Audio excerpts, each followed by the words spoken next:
वो निगाह ले गई, अब सारी उम्र उस निगाह की इंतजार में हूं, वही निगाह का तीर दोबारा मुयस्सर आ जाए, तेरी एक निगाह मुझे मिल जाए और मुझे अपने कारवान में शामिल करके मैं सारी उम्र उस निगाह के इंतजार में हूं। ऐ हुसैन, वो तेरी एक निगाह जिस पर पड़ी उसका दिल हुसैन ले गया। हुसैन दिलबर है, हुसैन दिलबर है, और दिलबर दिल ले जाता है, उसका दिल ले जाता है जो दिल दादा हुसैन हो, जो दिल अपना हुसैन को दे दे। हुसैन उसका दिल ले जाता है। अजीजान, हमारा दिलबर हुसैन नहीं है, हमारे पास वास्ता है हुसैन, जरिया है हुसैन, दिलबर कुछ और है। हुसैन का वास्ता दे के जो मांगते हैं, दिलबर वो है। दिलबर वो है जो हमारा दिल ले गया है, हुसैन के जरिए उस तक पहुंचने की आरजू है। लेकिन जिसका दिलबर हुसैन हो, कौन कौन थे जिनका दिलबर हुसैन है? एक दिलदादा हुसैन का नाम है ज़ैनब उलिया। वो बहन जिसका दिल भाई के पास है। जब सैयद शुहदा ने तैयारी की मदीना से जाने की, आकर अर्ज करने लगी, भैया मुझे आपके साथ जाना है। इमाम ने फरमाया, बहना आपके शौहर मौजूद हैं, हुक्म खुदा यह है कि ज़ौजा शौहर से पूछ कर आए, जो अगर शौहर इजाज़त देते हैं तो मेरे साथ आ जाओ। जाती हैं अब्दुल्ला के पास, अब्दुल्ला इब्न जाफ़र के पास, अपने शौहर गिरामी के पास, और जाकर बता देती हैं, मेरा भाई हुसैन मदीने से जा रहा है और मुझे हुसैन के साथ जाना है। मुझे ये भी मालूम है आप मेरे शौहर हो, अगर इजाज़त नहीं दी मैं नहीं जा सकती, मैं रुक जाऊंगी, हद खुदा नहीं तोड़ूंगी। लेकिन ए अब्दुल्ला, ये जान लो मैं हुसैन के बगैर ज़िंदा नहीं रह सकती। अगर हुसैन चला गया, हुसैन शहीद हो गया, मैं मदीने में मर जाऊंगी, मैं हुसैन के बगैर नहीं रह सकती।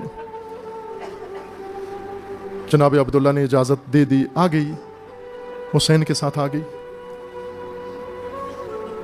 अजीब तरीके से हुसैन अलैहिस्सलाम के साथ बीबी आई। एक रावी ये नकल करता है कि जिस दिन कारवाने हुसैन अलैहिस्सलाम मदीने से रुखसत हो रहा था, निकल रहा था, ये मुसाफिर बनकर मदीने के अंदर मौजूद था। कहा, मैंने पूछा लोगों से, ये कौन लोग हैं, किधर जा रहे हैं? मुझे बताया गया ये अहले बैत का काफिला है, ये आले रसूल का काफिला है। कहा, मेरी तवज्जो उस कारवान में थी, कैसे जा रहे हैं, कैसे तैयार हो रहे हैं। मैंने देखा दो बीबियां पर्दापोश निकली सवार होने के लिए, सब के सर अदब से झुक गए, और दो चांद जैसे चेहरों वाले जवान दाएं और बाएं आए और उन्होंने आकर इन बीबियों को सवार किया। जब वो ताज़ीम देखी, जब वो तकरीम देखी, जब वो मकाम देखा, जब वो मंज़लत देखी, मैं पूछे बगैर नहीं रह सका कि मुझे बताओ ये कौन मुखद्दरात हैं जिनका इतना अदब किया जा रहा है। जो बाहर आई सब ने अदब से सर झुका दिए, गर्दनें झुका दी। मुझे बताया गया ये अली की बेटियां ज़ैनब व कुलसूम हैं। जब मदीने से आई तो फरमा रही थी, मैं हुसैन के बगैर जिंदा नहीं रह सकती, लेकिन न जाने फिर कैसे हुसैन के बगैर जिंदा रही। शब आशूर जब सैयद शुहदा अलैहिस्सलाम इमाम सैयद साजिदीन को वसीयतें फरमा रहे थे इमामत की, बीबी सुन रही थी। खेमे के अंदर वसीयतें सुनकर फरमाती हैं, भैया इन बातों से तो यूं लगता है कि आज आखिरी रात है, कल जुदाई हो जाएगी। इमाम ने फरमाया, हाँ बहना आज आखिरी रात है। ये सुनकर बीबी रोई, इतनी रोई गशी तारी हो गई, बेहोश हो गई।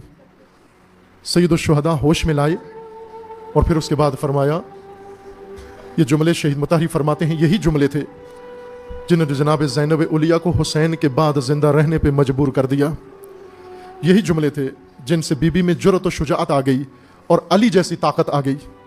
वो जुमले, ये जुमले थे अजीज़ान कि बहना ये कारवान आशूर तक मैं लाया था, आशूर के बाद इस कारवान की क़यादत आपने करनी है मेरी बहना।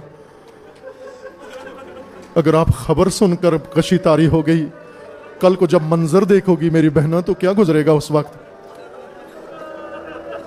उस वक्त बीबी में दलेरी आ गई। फिर शहीद मुतारी फरमाते हैं, जो लम्हा गुजरता था جناب سیدہ میں طاقت بڑھتی جا رہی تھی، قوت بڑھتی جا رہی تھی، اور پھر ایک دفعہ دنیا نے دیکھا اپنے بھائی کو اپنے ہاتھوں سے روانہ کر رہی ہے، اپنے ہاتھوں سے روانہ کر رہی ہے۔ پھر اتنی طاقت آ گئی جب سید الشہداء نے اون و محمد کے لاشیں لائے، روئی نہیں ان کے اوپر، کھڑی دیکھتی رہی، آنسو نہیں بہائے۔ روایات میں لکھا ہے صرف ایک مرتبہ بے تاب ہو کر بے ساختہ رو پڑی، اور یہ پہلی دفعہ عمر مبارک حضرت زینب میں پہلی دفعہ سیدہ کے سر سے چادر سرک گئی تھوڑی سی۔ وہ کون سا منظر تھا؟ جب سید الشہداء جناب علی اکبر کا لاشا لے کر آئے۔ جب بی بی کو پتا چلا علی اکبر کا لاشا آیا ہے، خیمے سے بھاگ کر نکلی فریاد کرتی ہوئی، واہ اکبرا، واہ علیہ، واہ فاطمہ، واہ مصیبتا۔ اس وقت چند خواتین نے بڑھ کر چادر دوبارہ سیدہ کے سر پر ڈالی، جا کر جناب علی اکبر کی بالین پر بیٹھ کر رونے لگی، اے شبیہ رسول، اے میرے بھیا کی نشانی۔ اس وقت فریادیں کر کے روئی۔ لیکن اس سے بھی زیادہ سخت منظر عزیزو وہ منظر تھا جب شمر لعین آیا، اس گودال میں خنجر لے کر، اور پشت حسین پر آ کر زانو رکھا، تل زینبیہ پہ کھڑے ہو کر فریادیں کرتی رہی، لیکن بے ہوش نہیں ہوئی، فریادیں کرتی رہی۔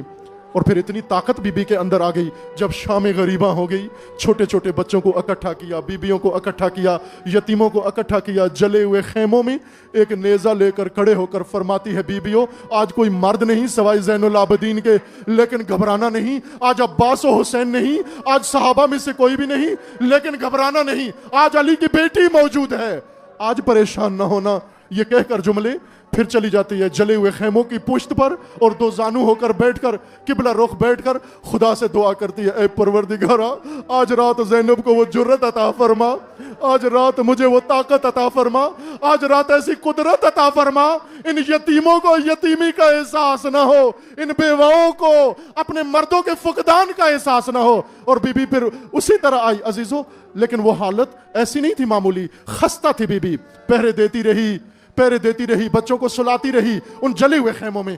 لیکن جب نماز تہجد کا وقت آیا تو بی بی نے جلی ہوئی راکھ پر مصلی بچھا کر قبلہ رخ اٹھ بیٹھ کر جب نماز تہجد شروع کی، بیٹھ کر پڑھنا شروع کر دی۔ بیبیاں پوچھنے لگی کہ بی بی آپ تو ہر شب کھڑے ہو کر نماز پڑھتی تھی۔ فرماتی ہے آج میری ٹانگوں میں طاقت نہیں ہے، آج میں کھڑے ہو کر نہیں پڑھ سکتی۔ پس بی بی جب پہرا دے رہی تھی، بی بی جب بچوں کو سنبھال رہی تھی، بی بی جب خیموں کو سنبھال رہی تھی، بی بی جب بیبیوں کو سنبھال رہی تھی، کہنے لگی وہ اس لیے تھا کہ حسین نے وصیت کی تھی کہ بہنا میرے بعد یہ قافلہ آپ کے حوالے، الا لعنت اللہ علی الظالمین۔